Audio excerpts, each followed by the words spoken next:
자정하사 다스리소서.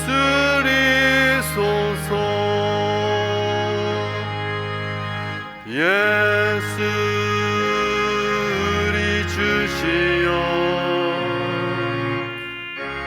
이곳에 오셔서 우리가 주께 드리는 찬양을 받아 주소서. 우리는 주님의 종들, 주님은 우리 주시라. 주 대신 예수님 오셔서 이 찬양을 받아주소서.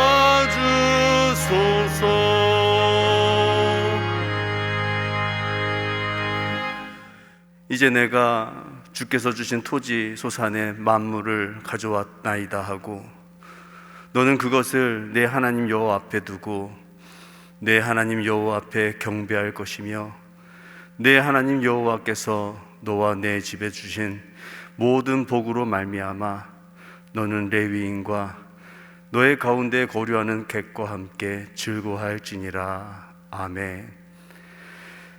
주 우리 하나님, 감사와 찬송과 영광을 올려드립니다. 풍성한 오곡백과가 무르익는 결실의 계절에 저희들을 예배의 자리로 불러주시고 영적 결실도 맺게 하여 주신 것에 감사를 드립니다. 이 좋은 날 우리의 감사와 찬양이 하나님 앞에 상달되기를 원합니다. 주님의 빛난 얼굴을 우리에게 비추어 주셔서 우리의 심령에 아름다운 성령의 열매들이 맺혀지게 하여 주시옵소서.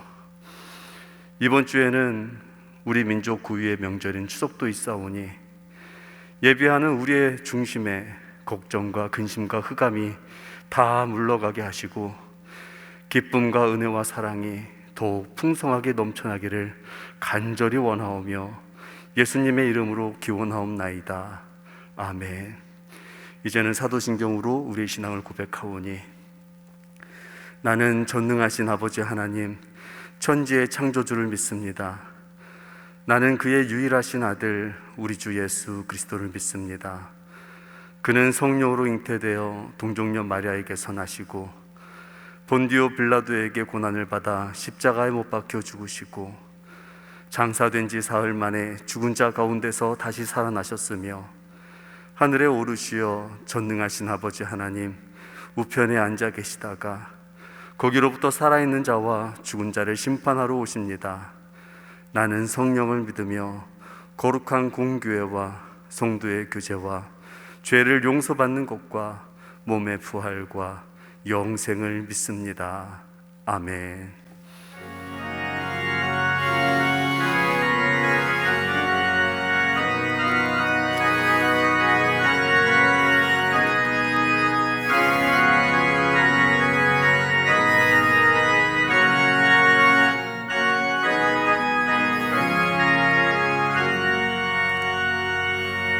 주님의 마음을 본받는 자 그 맘에 평강이 찾아오면 험악한 세상을 이길 힘이 하늘로부터 임함이로다. 주님의 마음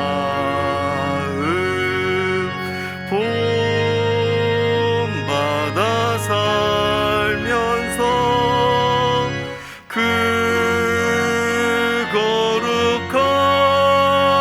거룩하신 나도 이루리. 주 모습 내 눈에 안 보이며 그 음성 내 귀에 안 들려도 내 영혼 날마다 주를 만나 신령한 말씀 늘 배우도다.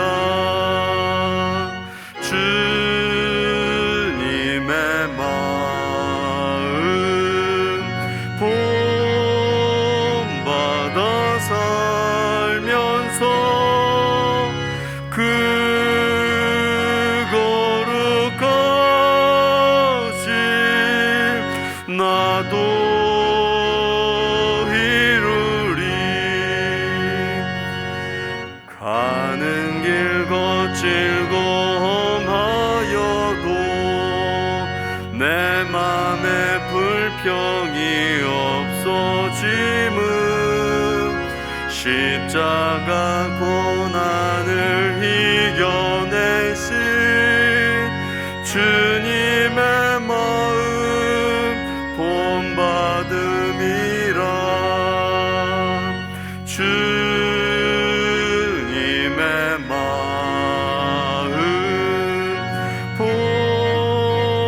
본받아 살면서 그 거룩하심 나도 이루리.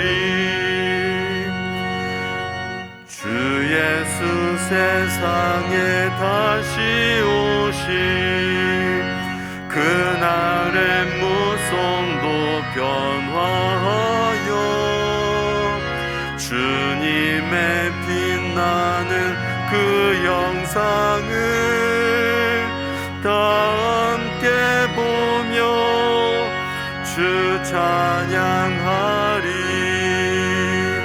주님의 마음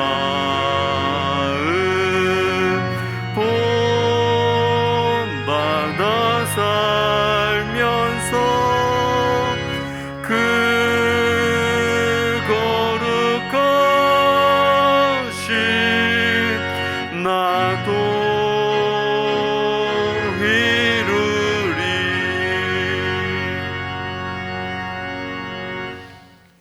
힘과 방패가 되신 거룩하신 아버지 하나님, 존귀하신 이름을 높여 찬양과 영광을 돌립니다. 지난 한 주간도 갖가지 시험과 환난으로 아버지를 떠난 삶으로 인해 부끄러움도 많았지만 그럼에도 예배하게 하신 은혜를 감사드리옵니다. 우리들의 허물을 계수하신다면 감히 주 앞에 설 수 있사오리이까. 세상의 유혹이 아버지께 바친 우리의 마음을 나누지 못하게 하시고 흘러가는 세상 영광에 빠져들지 않게 하시며 낮은 자리에서 하나님을 찬양하게 하옵소서. 아버지 하나님, 우리 교회를 이 지역에 하나님의 영광을 드러내고 귀한 사명을 감당하게 하셨사오니 은과 금은 없어도 사명을 감당하게 하시고 주님의 존귀함을 높이 드러내게 하옵소서. 구원의 등대로 진리의 등불을 밝히며 부패해가는 사회의 방부제가 되게 하시며 생명 되시는 주님을 온전히 따르게 하옵소서. 이 어려운 때에 더 뜨겁게 부지런히 주님의 사랑을 실천하고 믿음의 백성이 되어 주님의 은혜와 사랑으로 빛과 소금으로 하나님의 크신 이름을 높이는 거룩한 백성이 되게 하옵소서. 전염병으로 우리의 삶이 제한되고 있지만 방역을 위해 치료를 위해 사투를 벌이고 있는 분들의 피나는 투혼에 감사를 드립니다. 전염병에도 하나님의 뜻, 인간을 깨우치기 위한 채찍으로 사용하시는 하나님의 섭리가 있사온즉 잘못 살아온 삶을 회개하고 겸손하여서 새로운 출발의 기준으로 삼게 하옵소서. 하나님의 자비하신 얼굴을 찾을 때요 하나님 앞으로 돌아갈 기회이며 어느 곳에든지 계셔서 우리 예배에 함께 하시는 보혜사 성령님의 세미한 음성을 듣게 하시고 이 또한 지나가리라 하신 말씀 붙잡고 기도하게 하옵소서. 교회가 지탄의 대상이 되고 있는 현실이오나 환난과 핍박 중에도 성도는 신앙을 지켜 싸운즉 이 어려움을 잘 극복하게 하시고 마음껏 찬양하고 소리 높여 기도하며 즐겁게 외치며 교제했던 그날을 속히 회복시켜 주시옵소서. 나라가 어려울 때마다 성도들의 기도를 통해 이 민족을 구원하셨던 하나님 아버지, 이 나라와 민족을 긍휼히 여기시고 대통령을 비롯한 정사를 맡은 자들이 국민의 소리에 귀를 기울이며 공의로서 백성을 섬기게 하시며 나라 안팎으로 겪고 있는 난제들을 슬기롭게 풀어나가도록 지혜와 명철을 다하여 주시옵소서. 항상 말씀으로 우리들을 세우시고 양육하시는 홍성호 목사님, 교구의 목사님께 성령 충만함과 때를 또 따라 돕는 은혜를 더하시고 달려도 피곤치 않는 영육을 강건케 하시며 지혜와 예지의 능력을 더하여 주시옵소서. 이번 주에는 추석 명절의 싸운데 이웃 친척에게 사랑하는 본을 보이게 하시고 믿음의 자녀로서 타협할 수 없는 부분에서는 주님의 이름으로 행할 수 있는 용기를 주시옵소서. 원하고 기도하옵나니 홍성호 목사님 선포하는 생명의 말씀이 우리의 심령이 회복됨으로 내 영혼이 잘됨 같이 범사가 잘되고 강건케 되며 십자가의 은혜로 주님과 동행하며 우리의 삶에 능력으로 나타나도록 성령님께서 역사하시옵소서. 이미래 권사님 찬양을 기뻐 받으시옵소서. 진리요 생명 되시는 거룩하신 예수 그리스도의 이름으로 기도드리옵나이다. 아멘.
오늘도 예배 자리에 서신 여러분들 주님으로 환영합니다. 무엇보다도 온라인 예배를 통해서 바로 거기 계신 하나님 앞에 예배하는 우리 모두 가운데도 하나님 주시는 평강, 하나님 주시는 기쁨, 하나님께서 주시는 만족, 진정한 안식이 함께할 수 있기를 간절히 바랍니다.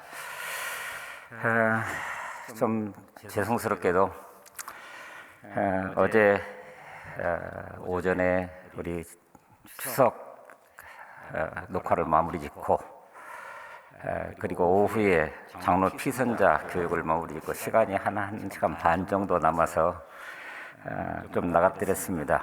그랬는데 불가피하게 그 돌부리에 걸려 넘어지면서 이쪽 얼굴 부분이 땅에 닿아서 여러분들 앞에 그냥 맨몸으로 서기가 조금 그런 면이 있어서 오늘은 마스크를 쓰고 좀 불편하지만 그렇게 설교할 수 있도록 그렇게 하겠습니다.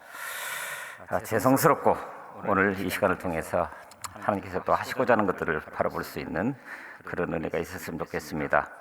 10월 1일 추석 명절 가족들이 모일 때 추석 가정예배 순서지를 따라서 홈페이지에 게재해드렸습니다.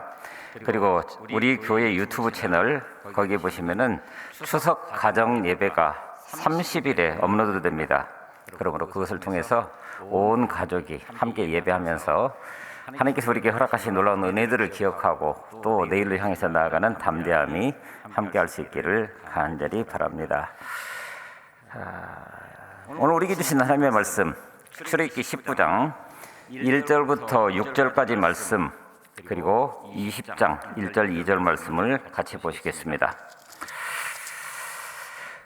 19장 이스라엘 자손이 애굽 땅을 떠난 지 3개월이 되던 날 그들이 시내 광야에 이르니라. 그들이 르비딤을 떠나 시내 광야에 이르러 그 광야에 장막을 치되 이스라엘이 거기 산 앞에 장막을 치니라. 모세가 하나님 앞에 올라가니 여호와께서 산에서 그를 불러 말씀하시되 너는 이같이 야곱의 집에 말하고 이스라엘 자손들에게 말하라. 내가 애굽 사람에게 어떻게 행하였음과 내가 어떻게 독수리 날개로 너희를 업어 내게로 인도하였음을 너희가 보았느니라. 세계가 다 내게 속하였나니 너희가 내 말을 듣고 내 언약을 지키면 너희는 모든 민족 중에서 내 소유가 되겠고 너희가 내게 대하여 제사장 나라가 되며 거룩한 백성이 되리라. 너는 이 말을 이스라엘 자손에게 전할지니라. 20장 1절과 2절 말씀입니다. 하나님이 이 모든 말씀으로 말씀하여 이르시되 나는 너를 애굽 땅 종되었던 집에서 인도하여 낸 네 하나님 여호와니라. 아멘. 출애굽한 이스라엘 백성들을 향해서 주시는 하나님의 말씀입니다. 이것은 또한 오늘 부름받아서 여기 서 있는 우리 모두에게 주시는 하나님의 말씀이기도 합니다. 아멘으로 응답하시면서 그 응답의 열매가 우리 삶을 통해서 아름답게 나타날 수 있기를 간절히 바랍니다. 어느 교회에서 목사님이 설교하기 전에 옆 사람들과 함께 이렇게 인사합시다 하면서 당신은 두고 보기에도 너무나 아깝습니다. 이렇게 인사라고 그랬습니다. 근데 어떤 집사님이 그 인사말을 받아서 인사하려고 옆을 딱 보니까 평상시에 좀 마음이 좀 우리 표현하면 좀 거시기한 그런 분이 거기에 계셨습니다. 그러자 자기도 모르게 당신 두고 봅시다 이랬단 말이에요. 여러분, 교회는 열심히 다니는데 여전히 세상 사람과 별로 다를 게 없다? 각자가 다 자기 의에 가득 차 있는 것 같은 모든 것이 자기 중심으로 세상이 움직인다고 생각하는 것이 우리 인생이라고 한다면 오늘 우리가 여기 서 있는 이유가 뭘까? 그런데 우리 주님은 말씀하십니다. 오직 너희는 먼저 그 나라와 그 의를 구하라. 그 나라와 그의 의는 물론 하나님 나라와 하나님의 속성을 추구하라고 하는 것인데 이것을 우리의 현실적인 삶에다가 적용해 보면 나의 나라와 나의 의, 내 생각, 나의 계획을 구하면서 그것을 추구해 나가는 그런 삶이 아니라 우리가 믿는 바 그대로 하나님 나라가 확장되어 가는데 관심을 집중해라. 이런 말씀 아닐까요? 결국 너를 불러 세우신 그 하나님이 네게 어떤 분이시냐, 네게 어떤 분이시냐 이걸 우리에게 묻고 있다라고 하는 거예요. 자, 오늘 출애굽기 20장 2절을 한번 같이 보십시다. 나는 너를 애굽 땅 종 되었던 집에서 인도하여 낸 네 하나님 여호와니라. 이것은 소위 하나님의 자기 선언이라고 얘기를 합니다. 이스라엘 백성들에게 십계명을 주시기 전, 그러므로 하나님과 이스라엘 백성 사이의 관계를 명시적으로 보여주신 말씀, 곧 이스라엘 백성을 애굽의 종살이로부터 구해낸 하나님이 도대체 누구냐? 그게 지금 출애굽해서 광야 한복판에 있다 할지라도 지금 너희들에게 누구냐라고 하는 것을 명시적으로 질문하고 계시는 겁니다. 바로 지금 말씀하시는 하나님이시라는 사실을 항상 기억하면서, 그러므로 내일로 향해서 나가는 가운데 늘 감사가 있고, 그러므로 그 하나님의 뜻이 나한테서 어떻게 이루어진지를 보라고 하는 거죠. 그래서 유대인들은 이 부분을 가리켜서 아예 십계명의 첫 계명이다. 그러니까 십계명은 10가지 계명이 있는 게 아니라 하나님의 자기서는 이것을 시작으로 해서 11계명이 있다고 하는 거예요. 굉장히 중요한 이야기입니다. 그러니까 바로 그런 하나님을 고백할 수 있게 되었을 때 그 뒤에 따라오는 다른 계명들을 억지가 아니라 기쁘고 자원하는 마음으로 지키고 순종할 수 있게 된다는 거예요. 이게 첫 계명이라는 겁니다. 이것은 오늘 우리도 마찬가지입니다. 우리도 만사에 먼저 우리를 죄로부터 구원하신 하나님의 그 사랑, 그리고 십자가에 달리셔서 오늘 우리를 하나님 앞에 온전히 다 올려주신 그 주님의 놀라운 은총, 우리가 이걸 기억하고 있을 때 오늘 우리 삶이 이 땅 가운데서 어떤 모습으로 등장할 수 있겠는가? 바로 그걸 지금 질문하고 있는 겁니다. 그래서 이것을 위해서 하나님께서는 이스라엘 백성의 출발점으로 돌려가십니다. 소위 요새 흔히 이야기하는 레트로라고 하는 과거로부터 회상입니다. 그러면 그 과거로부터 회상은 오늘을 새롭게 살아갈 수 있는 뉴트로라고 하는 오늘을 반추하고 오늘을 기억하고 내일로 향해서 나가는 능력으로 함께한다라고 하는 거예요. 보실까요? 4절에서 이렇게 말씀하십니다. 내가 애굽 사람에게 어떻게 행하였음과 내가 어떻게 독수리 날개로 너희를 업어서 내게로 인도하였음을 너희가 보았느니라. 너희가 경험했느니라. 너희가 아느니라. 한마디로 당신의 백성을 세우시기 위해서 먼저 은혜를 베푸시는 하나님이신 것을 분명히 합니다.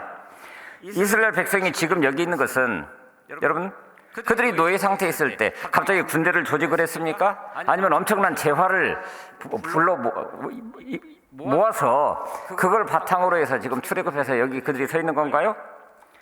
아니요.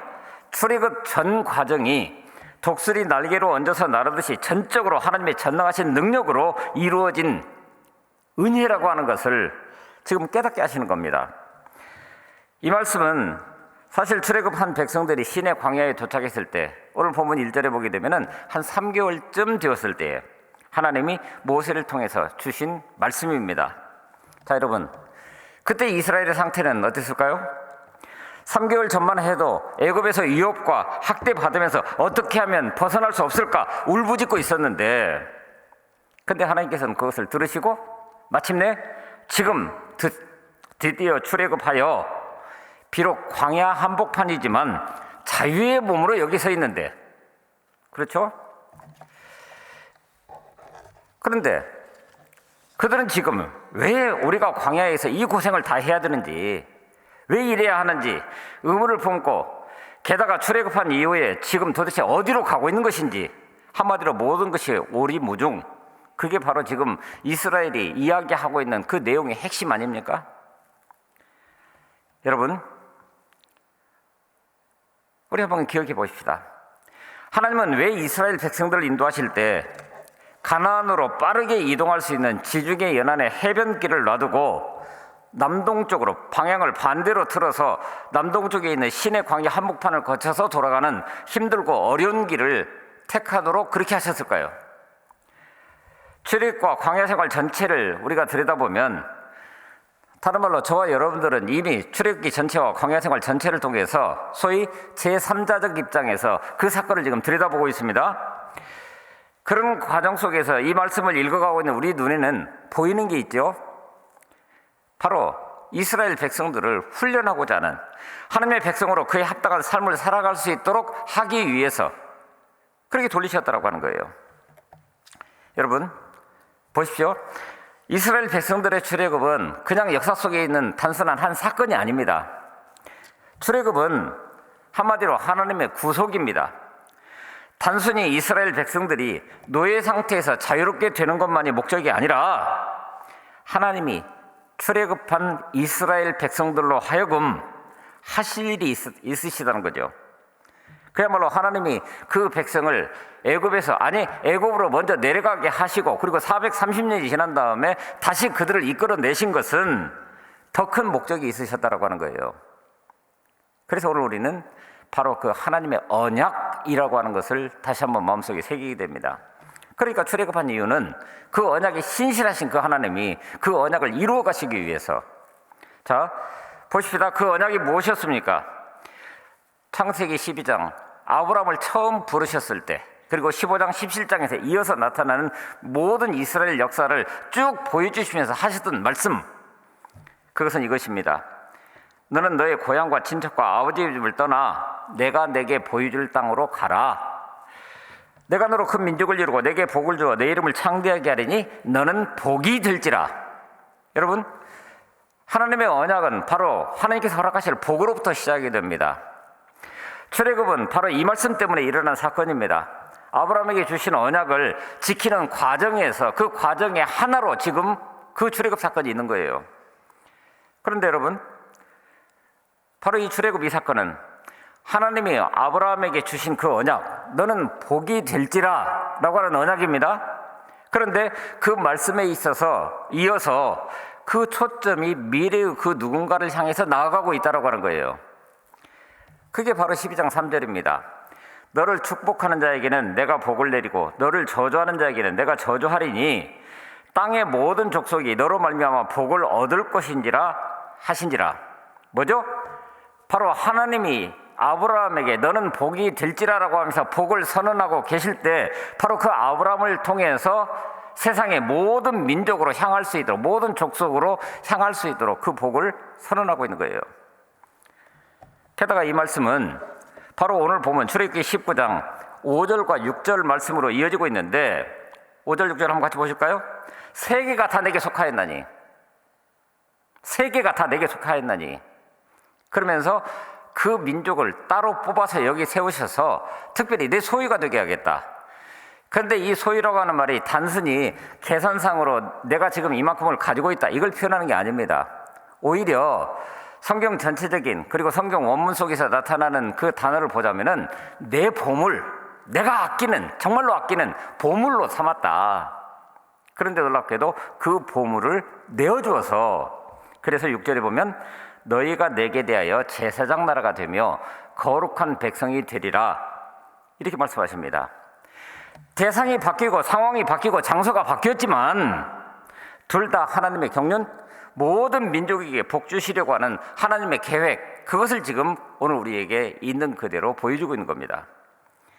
그래서 그렇게 하나님은 은혜를 먼저 베푸시고, 그렇죠? 이스라엘 백성들을 출애굽에 내셨고 자유의 몸으로, 비록 광야길이지만 앞으로 젖과 꿀이 흐르는 가나안 땅에 들어갈 때까지 이끄실 것이겠지만 그렇게 먼저 은혜를 베풀어 주시고, 그리고 나서 말씀하신 것이 이것입니다. 너희가 이 모든 것들을 보았느냐? 그렇다면. 그래서 이것이 과거의 회상으로부터 오늘을 살아갈 수 있는 새로운 힘을 얻는, 소위 레트로라고 하는 단어를 통해서 뉴트로라고 하는 단어로 오늘을 볼 수 있는 새로운 눈으로, 그렇게 지금 말씀하고 계시는 거예요. 자, 5절 6절 말씀 한번 같이 보실까요? 세계가 다 내게 속하였나니 너희가 내 말을 잘 듣고 내 언약을 지키면 너희는 모든 민족 중에서 내 소유가 되겠고 너희가 내게 대하여 제사장 나라가 되며 거룩한 백성이 되리라. 이것은 출애굽의 목적, 그러니까 구속받은 이스라엘과 그 공동체는 도대체 왜 존재하는 것이며 무엇을 위해서 존재하는 것인지 지금 이스라엘 백성들에게 명령으로 말씀하고 계시지만 사실은 질문하고 계시는 겁니다. 오늘 우리도 마찬가지로 그 명령을 받습니다. 근데 그 명령을 받을 때 오늘 우리는 우리의 현실에다가 이것을 견주어 보면서 우리 스스로가 질문하게 되죠. 여러분, 쉽고 빠르고 희생 없고 고생하지 않고, 그래서 학자들에 따라서는 한 나흘이나 닷새 정도면 충분히 갈 수 있는 가나안이라고 하는 것이 바로 코앞에 있음에도 불구하고, 지척에 있음에도 불구하고 어렵고 힘든 광야로 인도하신 이유는 딱 한 가지, 바로 출애굽한 이스라엘 백성들의 정체성, 곧 네가 누구냐. 그런데 그 네가 누구냐라고 하는 그것은 지금 말씀하시는 하나님과의 관계 속에서 너는 누구냐, 이걸 지금 질문하고 있는 거예요. 보십시오. 그날 이후에 이스라엘 백성이 어떻게 되었는지 7절, 8절, 9절을 쭉 읽어보시면은 8절에 일제히 백성들이 응답하여 이르되 여호와께서 명령하신 대로 우리가 다 행하리이다. 그리고 우리가 알고 있는 것처럼 20장에 넘어가서 십계명을 주십니다. 하나님의 백성으로 이만큼 살아가라라고 하는 말씀 앞에 그렇게 하겠습니다. 근데 그럼에도 불구하고 이어지는 광야 생활 가운데서 그들은 어땠습니까? 지난주에 우리가 봤었던 것처럼 먹을 거, 마실 거, 그냥 우리 삶을 영위하는 데서 꼭 필수적인 것이지만 그런 것들이 결핍이 다가오게 되니까 자기 스스로의 힘으로 어떤 것도 해결할 수 없으니까 불평과 원망으로 가득했습니다. 그들이 적과 꿀이 흐르는 가나안 땅에 들어가서는 어땠습니까? 진정한 자유를 누릴 수 있고 내가 살 수 있는 모든 터전들이 갖춰졌음에도 불구하고 그들은 자신들의 유익을 따라서 끊임없이 우상 숭배하면서 제 길로 갔다라고 하는 거예요. 그래서 결국 어떻게 됩니까? BC 721년 북이스라엘이 먼저 아수르에게 멸망당합니다. 그리고 150년 흘러서 BC 586년 남유다마저 바빌론에게 멸망당하지 않습니까? 그래서 오늘 우리는 이 모든 과정들을 다 잘 알고 있기 때문에 그 출발점에 서 있는 상태에서 하나님께서 주셨던 오늘 우리에게 주신 이 말씀 앞에 집중할 수 있어야 한다는 거예요. 그 말씀은 또한 오늘 우리와 우리 교회 공동체를 향한 질문이기도 하기 때문입니다. 네가 누구냐? 너희 교회가 도대체 뭐냐? 특별히 지금 이스라엘에게 마찬가지로 오늘 우리에게도 말씀하시는 그 하나님과의 관계 속에서 너는, 그리고 네가 속했다라고 하는 그 교회는 도대체 무엇이냐라고 하는 것을 질문하고 있기 때문입니다. 무엇보다도 오늘 우리는 위기의 시대를 살아갑니다. 모든 것이 흔들려가는 것 같아 보입니다. 오늘 우리의 믿음의 영역도 마찬가지인 것 같아 보입니다.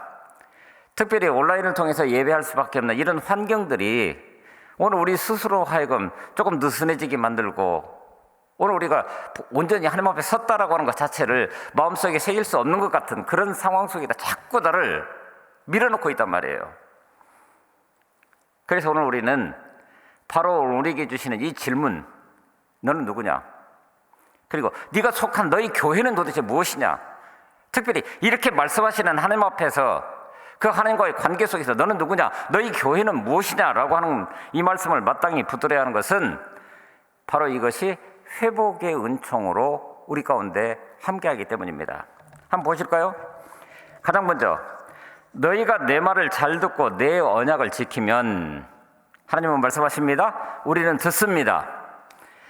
그렇다고 한다면 이것이 온전하게 이루어진다고 할 때 언약, 곧 말씀 신앙의 회복이 우리 가운데 있어야 한다는 거예요. 이것은 사실 하나님의 셈법이기도 합니다. 하나님마다 하나님으로부터 멀어지기만 하고 게다가 자신의 유익을 구하면서 우상 숭배에 빠졌던 이스라엘, 이들의 결국은 멸망입니다. 하지만 하나님의 구속의 경륜은 그들이 멸망당해서 바벨론 포로로 잡혀갔지만 다시 회복의 은총으로 이 땅 가운데 드러난다라고 하는 거예요. 바벨론 포로 이후에 70년이 지나서 다시 예루살렘으로 돌아왔을 때, 그러니까 지금 출애굽 상황 속에서 하나님의 말씀이 선포되고 있는 그 상황과 따져보게 되면은 적어도 한 2000년쯤 지난 다음 사건이기도 합니다. 그리고 2000년 그 동안에 이스라엘이 오늘 그렇게 하겠습니다라고 아멘으로 응답했던 그 결과를 어떻게 살아냈느냐, 이걸 보는 거예요. 어쨌든 멸망.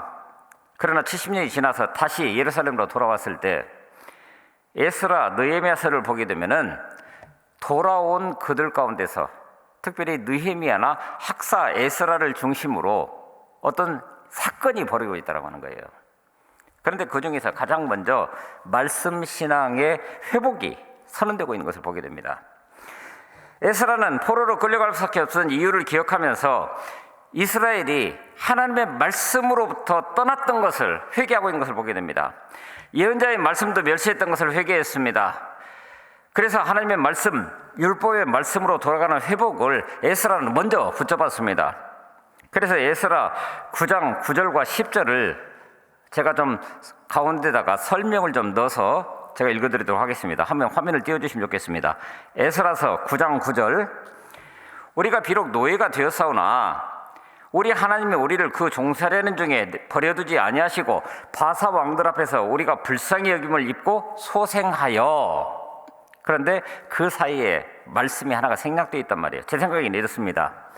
다른 말로 포로에서 노임을 받고 돌아와 우리 하나님의 성전을 세우게 하시며 그 무너진 것을 수리하게 하시며 유다와 예루살렘에서 우리에게 울타리를 주셨나이다. 돌아와서. 그리고 10절에 가보게 되면 우리가 하나님이여, 우리 하나님이여 이렇게 하신 후에도 우리가 주의 계명을 저버렸다고요? 그럼 그 가운데 있는 것은 뭐예요? 이스라엘 백성들에게 은혜를 베풀어 주셔서 이스라엘 땅의 남은 자들을 보호하시고 포로로 잡혀간 백성들에게 해방을 선물하시는 역사를 베푸셨는데도 그럼에도 불구하고 어떻게 됐다고요? 주의 말씀을, 주의 계명을 버렸다고요. 이제 무슨 말씀을 하시겠습니까? 그러므로 이스라엘이 그랬던 것처럼 결국 이 땅을 살아가는 하나님의 사람들인 우리의 진정한 회복은 하나님의 말씀 앞에서 두려워 떨면서 하나님의 긍휼을 구하는 데서부터 시작되는 겁니다. 회복의 주체는 우리가 아닙니다. 그리고 우리 교회도 사실은 아닙니다. 회복의 주체는 하나님이십니다. 그리고 그 하나님은 오늘 우리에게도 여전히 그 말씀을 주고 계신다라고 하는 거예요. 그래서 사도행전 3장 19절 말씀을 보면 그러므로 너희가 회개하고 돌이켜 너희 죄 없이 함을 받으라. 이같이 하면 새롭게 되는 날이 주 앞으로부터 이를 것이라고. 우리가 주목할 말씀이 바로 그것입니다. 새롭게 되는 날, 즉 회복의 날이 주 앞으로부터 우리에게 이루어진다고. 여러분, 회개가 무엇입니까? 말씀으로부터 멀리 떠났던 데에서 돌이키는 것을 말합니다. 말씀으로 돌이키는 것입니다. 우리가 할 일은 돌이키는 것뿐입니다. 말씀에서 멀어진 것들이 있다고 한다면 그 부분이 어떤 것이든 돌이킬 수 있어야 됩니다. 그러면 회복은 하나님께서 우리에게 허락하십니다.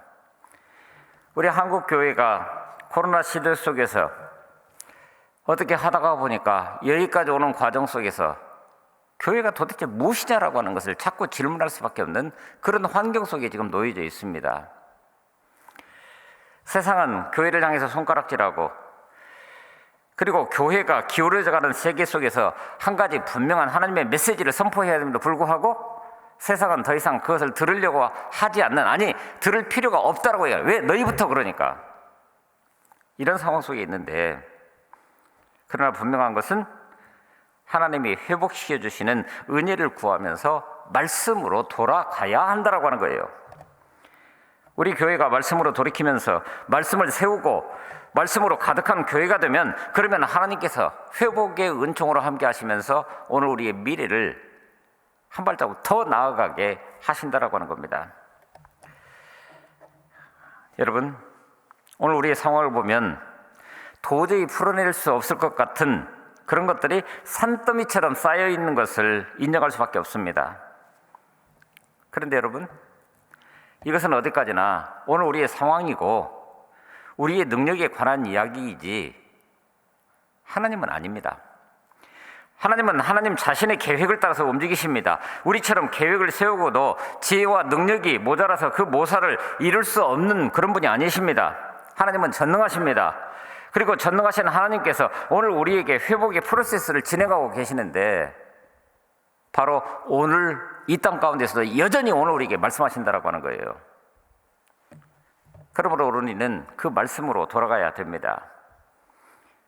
그러면 이렇게 회복시키는 하나님의 은혜를 우리가 어떻게 누릴 수 있을까요? 바로 그것이 두 번째 회복의 은총입니다. 2장 같이 보십니다.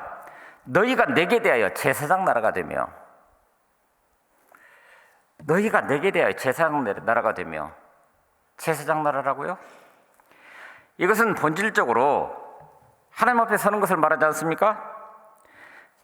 그러므로 하나님 앞에 선다라고 하는 것은 하나님을 향한 오늘 우리의 예배의 회복을 선언하고 있는 겁니다. 그리고 그렇게 하나님 앞에 선 것처럼 세상을 향해서도 그렇게 서는 것이 제사장 직분 아닙니까?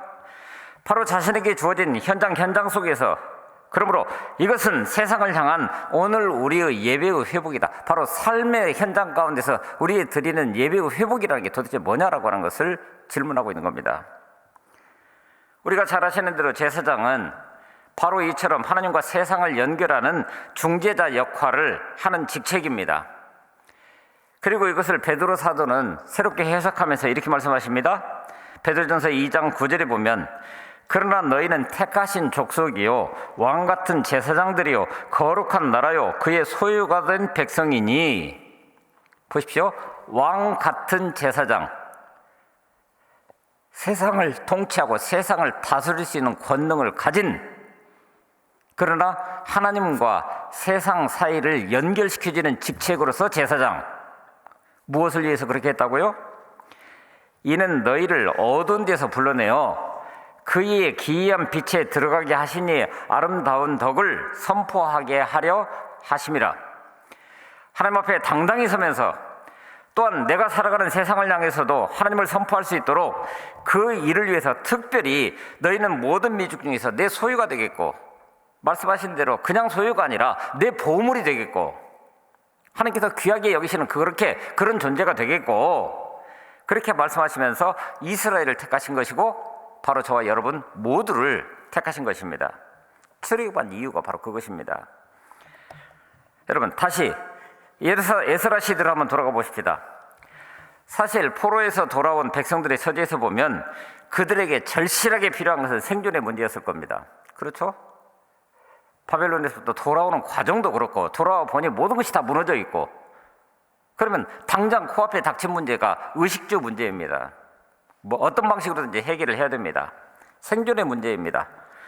가나안 땅에 70년 이상을 떨어져 살았다가 보니까 생소한 땅이 되어버린 거예요. 그런데 놀랍게도 느헤미야나 학사 에스라 같은 사람들은 생각이 달랐습니다. 그의 관점에서 급선무는 우리의 사는 문제, 생존의 문제를 해결하는 것이 아니라 하나님께로 돌아가는 것이라고. 민족에게 영적인 능력을 회복하는 것이 더 중요했습니다. 그는 이스라엘 백성들을 불러 모아서 예배의 회복을 경험하게 했습니다. 이스라엘 백성들의 예배의 자리가 하나님의 임재의 자리가 될 수 있도록, 그러면 그들에게 모든 부분에서 살 길이 열린다라고 하는 것을 있는 그대로 보여주면서 그렇게 했습니다. 자, 여러분, 이것이 바로 오늘 우리에게 이 땅을 살아가고 있는, 그야말로 코로나라고 하는 위기의 시대를 살아가는 오늘 우리에게도 결국은 마찬가지예요. 우리의 모든 예배의 자리가 하나님의 임재의 자리고 성령을 사모하는 그 자리가 되어야 된다는 것. 그렇게 되었을 때 오늘 우리는 삶의 현장 가운데서도 바로 거기 계시는 그 하나님의 임재를 경험해 가면서 그 하나님 앞에 선 그 모습으로 오늘 이 땅을 살아갈 수 있다고 하는 거예요. 무엇보다도 우리의 예배에서 하나님의 임재를 생명처럼 여기면서 그것을 사모할 수 있어야 됩니다. 그래서 예배 집례자나 설교자 그리고 모든 회중이 하나님 앞에서 두려워 떠는 예배가 되어야, 하나님이 거기 계시는데요, 오늘 우리의 예배하는 자세 그리고 예배를 삶으로 살아내는 그 모습, 모든 것들이 바로 거기 계신 하나님, 그 하나님의 임재를 경험해가면서 그 예배의 회복을 함께 누려가야 한다는 거예요. 세 번째는 너희는 거룩한 백성이라고 얘기를 합니다. 그런데 이것은 특권이 아닌 구별, 곧 진정한 선민의식의 회복이라 이렇게 얘기할 수 있습니다. 여러분, 우리가 잘 아시는 것처럼 거룩이라고 하는 말은 구별된다는 것입니다. 그렇다면 우리 한번 물어보십시다. 저와 여러분들에게 구별되는 것이 도대체 무엇입니까? 그리고 우리 교회가 세상의 어떤 기관과 비교해서 도대체 구별된다라고 하는 것이 도대체 어떤 것입니까? 거룩은 타락한 본성으로서는 이룰 수가 없습니다. 거룩은 그래서 덧입혀져야 됩니다. 거룩 그 자체는 우리 인간들이 이룰 수 있는 것이 아닙니다. 그것은 하나님만이 가지신 성품이기 때문에, 그러니 교회와 성도의 구별됨이라고 하는 이것은 하나님께서 모든 피조물 위에 높으시며 탁월하시다라고 하는 이것을 신학적으로는 타자성이라고 얘기를 합니다. 우리의 믿음의 본령은 철저하게 내 자신에게서 나오는 것이 아니라 위로부터 내려오는 은혜입니다. 철저하게 타자성입니다. 그러니 하나님께서 피조 세계 위에 탁월하신 것처럼 교회도 이 세계, 우리가 살아가는 이 세상 속에서 달라야 되는 거예요. 구별되어야 되는 거예요. 그래서 질문할 밖에 없는 것이, 오늘 우리 교회는, 그리고 오늘 이 자리에 선 하나님의 사람들은 뭐가 다르냐? 세상과 비교해서 뭐가 다르냐? 뭐가 다르죠?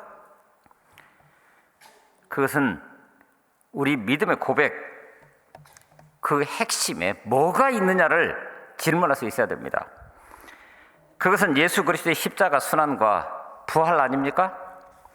세상이 가지고 있지 못한 것을 오늘 우리는 가지고 있습니다. 그것은 인류를 죄와 죽음에서부터 자유하게 하시며 삶의 모든 불안과 불확실 속에서 해방시키는 생명과 평화와 진리의 복음, 이것이 오늘 우리가 간직하고 있는 거예요.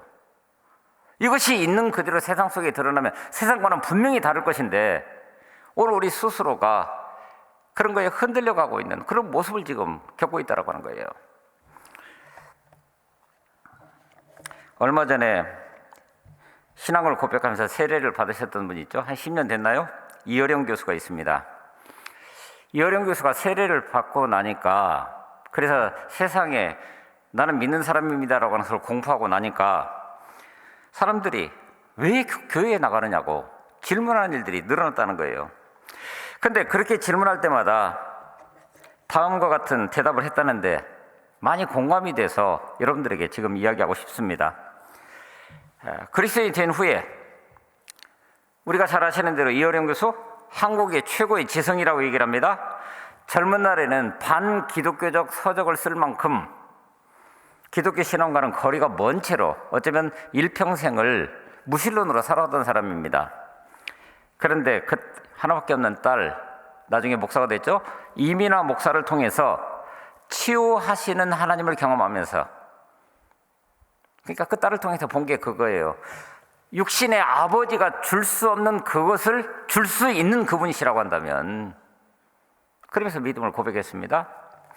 그런데 그리스도인이 되고 나니까 왜 교회에 나가느냐고 비난조로 묻는 사람들이 많더랍니다. 지성인이라면 그냥 홀라 조용히 집에서 찬송가 부르고 성경을 읽으면 됐지, 사람들 앞에 나서서 굳이 그렇게 예수 믿는 티를 내야 되느냐. 근데 그때마다 그는 오히려 이렇게 질문했다고 그래요. 배가 고프면 어디에 가지? 어디 갑니까? 식당에 가죠. 뭐가 알고 싶을 때는 도서관을 찾아야 되죠. 심심하면 극장에 가서 영화를 보든지 뭘 하든지, 몸이 아프면요 병원에 가야지. 그럼 먹어도 배고프고 마셔도 갈증나고 놀아도 심심하고 배워도 답답하면 어디를 가야 하나? 어디입니까? 그러면 누구도 아무런 대답도 못 하더라는 겁니다. 그러면 사람들이 싸우고 소송하고 사교 집단처럼 이상한 짓을 한다는 몇몇 교회를 예로 들면서 그런 데를 왜 가느냐 이랬다는 거예요. 그때마다 그는 이렇게 얘기를 했다고 합니다. 모든 교회가 다 영적인 것은 아니지만 역시 영혼이 메마른 사람들이 찾아갈 곳은 교회밖에 없지 않느냐. 부패한 교회가 있다고 해서 교회에 가지 말라는 것은 병원 의사가 오진을 해서 사람이 죽어나가니 앞으로 병원에 가지 말라는 것과 뭐가 다르지? 이렇게 얘기했다는 거예요. 여러분, 요즘 일고 있는 교회에 대한 지나친 비판도 문제이지만 이제껏 교회를 중심으로 신앙생활을 이어오던 교인들까지 믿음을 고백했다라고 하는 오늘 우리부터가 세상에 오늘 우리가 믿는 바 그 자체가 도대체 무엇인지를 있는 그대로 보여주지 못하는 그런 부분들이 오히려 세상으로 갈등나게 하는 것 아니에요? 여러분, 그런 의미에서 우리는 처음 질문으로 돌아가서 나는 도대체 누구인가? 이스라엘이 그랬던 것처럼 그들의 귀에 명시적으로 지금 말씀하고 계시는 그 하나님과의 관계 속에서 나는 누구인가라고 하는 것을 다시 한번 질문할 수 있어야 됩니다. 의롭다라고 하는 말, 시작하면서 말씀드렸던 하나님의 나라와 하나님의 의를 구하라고요. 그게 바로 오늘 우리가 할 일입니다. 그런데 그 의롭다라고 하는 것, 한글로 번역된 의, 한자로는 오를 의자입니다. 그렇죠? 그런데 그 글자를 자세히 살펴보게 되면은 양 밑에 나아가 있습니다. 그렇죠? 양자 밑에 나아자가 있는 게 오를 의자입니다. 그 단어가 왜 그렇게 생겼는지는 모르겠지만 그 단어의 뜻 그대로를 오늘 우리 기독교 그 믿음의 핵심으로 표현해 보면 양 밑에 나아라고요? 그렇다고 한다면 그 양은 대체적으로 성경에서 특별히 어린 양은 누구를 상징하십니까? 우리 주님을 상징합니다. 그러므로 칭의, 의로움 이런 것들은 나의 모든 것을 내려놓고 예수님 밑으로 어린 양 되신 그분 밑으로 들어가는 것, 내 뜻, 내 생각, 내 계획, 내 판단 모두 내려놓고 예수님의 뜻, 그러므로 그분을 이 땅 가운데 보내주신 좋으신 아버지 하나님의 뜻을 추구해 나가는 것, 이게 의 아니에요? 근데 거기에서 더 중요한 것이 하나가 더 있는데 나아자를 살펴보다가 나아자가 오른쪽 부분에 보면은 창과자가 들어 있습니다. 그러니까 내 안에는 한마디로 창이 있다라고 하는 거예요. 누군가를 찌르는 창. 나는 항상 창으로 상대방을 찌를 가능성을 가지고 있는 사실은 무서운 존재입니다. 누구나 예외 없이. 근데 이 창이라는 무기를 바로 그 창으로 말미암아 형성된 나 자신을 어린 양 예수 그리스도 밑에다가 내려놓는 것. 그러므로 시작하면서 말씀드렸던 것처럼 여전히 내 마음속에서 당신 두고 봅시다 이러고 있으면 안 되는 거예요. 적어도 내 안에 있는 창을 의식하고 창을 내려놓고 살면 내 삶의 자리가 나 스스로가 먼저 천국이 되고 내 안에 창 때문에 하나님의 옆 사람도 고통스러워하지 않을 수 있는, 그러니 지금 내가 어쩌면 품고 있는 것 같은 그 창과 그렇게 해서 이루어진 나 자신을 어린 양 밑으로 들이밀고 그 앞에 무릎을 꿇는 것, 바로 그것이 의로운 겁니다. 모든 그리스도인의 비전 중에서 우리가 깊이 있게 보는 것은 그거죠. 삼보예배 때 우리를 부를 찬송이긴 하지만은 예수 그리스도를 닮아가는 것입니다. 우리 예수 그리스도처럼 하나님의 뜻을 있는 그대로 이루시기 위해서 자기 자신을 모두 내려놓고 그 앞에 서셨던 그분, 그러므로 우리가 거룩을 얘기할 때 우리 스스로를 되돌아보면서 나 자신을 한번 생각해 볼 수 있어야 됩니다. 최우선적으로 거룩해져야 할 것은 우리 마음입니다. 예수님은 마음으로 누군가를 미워해도 살인이고 마음으로 오명을 품는 것도 간음이라 그랬습니다. 마음이 정결해져야 됩니다. 그렇게 되기 위해서 오늘 우리는 세상을 바라보는 우리의 눈이 정결해져야 하고 귀가 정결해져야 하고 입이 정결해져야 됩니다. 사람은 보는 것, 듣는 것, 말하는 것에 의해서 절대적으로 영향을 받아들여서 바로 나 자신을 형성하는 것이 그것이기 때문에 그렇습니다. 여러분, 손도 거룩해져야 됩니다. 손은 피 흘리는 데 사용해서는 안 되죠. 이사야 1장에서는 손에 피가 있으면 하나님께서 기도를 들으시지 않으신다고. 그러니 내 손은 선한 일을 하는 데 사용되어야 됩니다.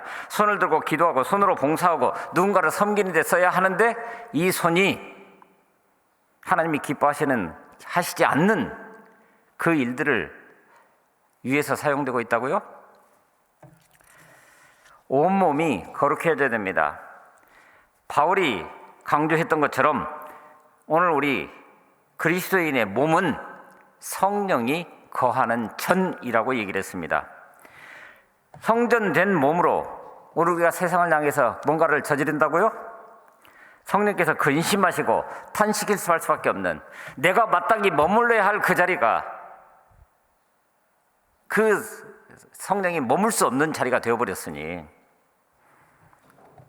그리스도인은 영혼만 거룩하게 되면 되는 것이 아닙니다. 몸도 거룩해져야 됩니다. 왜요? 세상이 오늘 우리가 그리스도인이라고 하는 것을 볼 수 있는 것은 그것이기 때문에 그렇습니다. 무엇보다도 성령이 거하는 거룩한 성전이기 때문에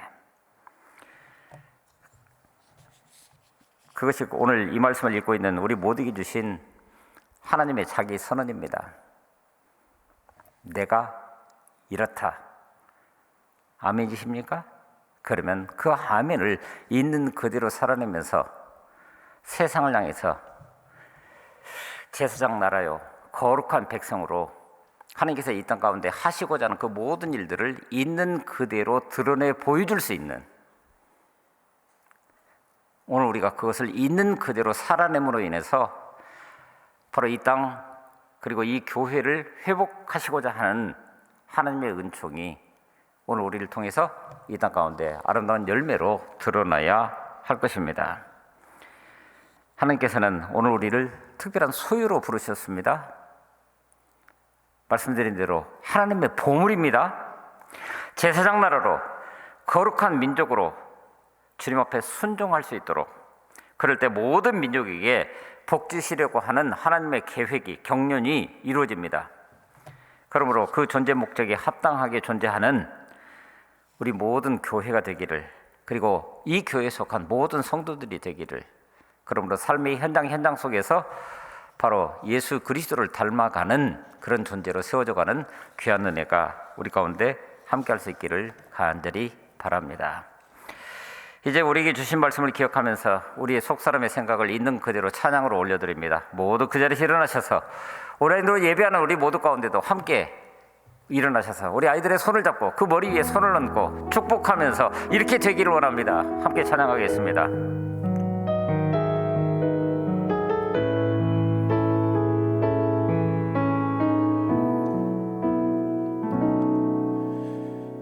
세상을 살아가는 동안에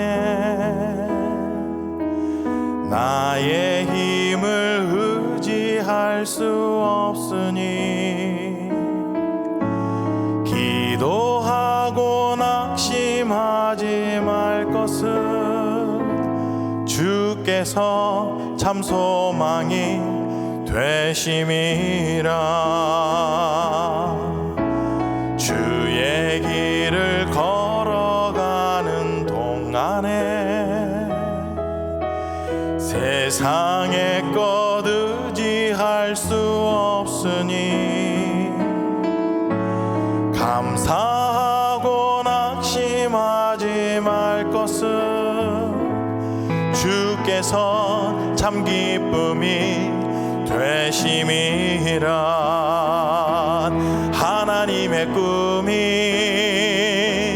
나의 비전이 되고 예수님의 성품이 나의 인격이 되고 성령님의 권능이 나의 능력이 되길 원하고 바라고 기도합니다.